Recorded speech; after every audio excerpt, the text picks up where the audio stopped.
Law 23. Concentrate your forces. Judgment. Conserve your forces and energies by keeping them concentrated at their strongest point. You gain more by finding a rich mine and mining it deeper than by flitting from one shallow mine to another. Intensity defeats extensity every time. When looking for sources of power to elevate you, find the one key patron, the fat cow, who will give you milk for a long time to come. Transgression of the law.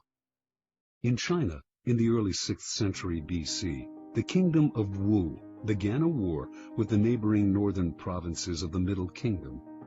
Wu was a growing power, but it lacked the great history and civilization of the Middle Kingdom, for centuries the center of Chinese culture.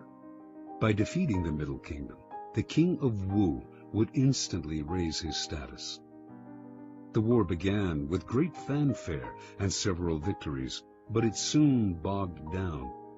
A victory on one front would leave the Wu armies vulnerable on another. The king's chief minister and advisor, Wu Zishu, warned him that the barbarous state of Yue to the south was beginning to notice the kingdom of Wu's problems and had designs to invade. The king only laughed at such worries. One more big victory, and the great Middle Kingdom would be his. In the year 490, Wu Zishu sent his son away to safety in the kingdom of Qi. In doing so, he sent the king a signal that he disapproved of the war and that he believed the king's selfish ambition was leading Wu to ruin. The king, sensing betrayal, lashed out at his minister, accusing him of a lack of loyalty, and, in a fit of anger, ordered him to kill himself. Wu Zishu obeyed his king, but before he plunged the knife into his chest, he cried, "Tear out my eyes, O king, and fix them on the gate of Wu, so that I may see the triumphant entry of Yue." As Wu Zishu had predicted, within a few years, the Yue army passed beneath the gate of Wu. As the barbarians surrounded the palace, the king remembered his minister's last words and felt the dead man's disembodied eyes watching his disgrace. Unable to bear his shame, the king killed himself, covering his face so that he would not have to meet the reproachful gaze of his minister in the next world. Interpretation.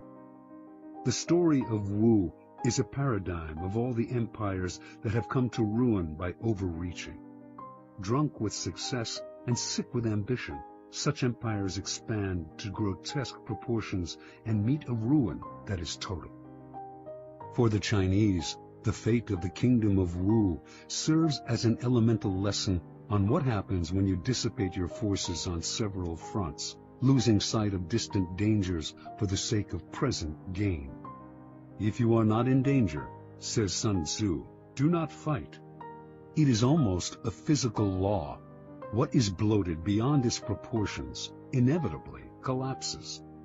The mind must not wander from goal to goal, or be distracted by success from its sense of purpose and proportion. What is concentrated, coherent, and connected to its past has power. What is dissipated, divided, and distended rots and falls to the ground. The bigger it bloats, the harder it falls. Keys to power. As Schopenhauer wrote, intellect is a magnitude of intensity, not a magnitude of extensity. Napoleon knew the value of concentrating your forces at the enemy's weakest spot. It was the secret of his success on the battlefield. But his willpower and his mind were equally modeled on this notion. Single-mindedness of purpose, total concentration on the goal, and the use of these qualities against people less focused, people in a state of distraction. Such an arrow will find its mark every time and overwhelm the enemy. Concentrate on a single goal, a single task, and beat it into submission. In the world of power, you will constantly need help from other people, usually those more powerful than you. The fool flits from one person to another, believing that he will survive by spreading himself out. It is a corollary of the law of concentration, however, that much energy is saved and more power is attained by affixing yourself to a single, appropriate source of power. Throughout his life, the 16th century writer Pietro Aretino suffered the indignities of having to please this prince and that. At last, he had had enough and decided to woo Charles V, promising the emperor the services of his powerful pen. He finally discovered the freedom that came from attachment to a single source of power. Michelangelo found this freedom with Pope Julius II, Galileo with the Medicis. In the end, the single patron appreciates your loyalty and becomes dependent on your services. In the long run, the master serves the slave. Power always exists in concentrated forms. In any organization, it is inevitable for a small group to hold the strings, and often it is not those with the titles. In the game of power, only the fool flails about without fixing his target. You must find out who controls the operations, who is the real director behind the scenes. As Richelieu discovered at the beginning of his rise to the top of the French political scene during the early 17th century, it was not King Louis XIII who decided things. It was the king's mother, and so he attached himself to her and catapulted through the ranks of the courtiers all the way to the top.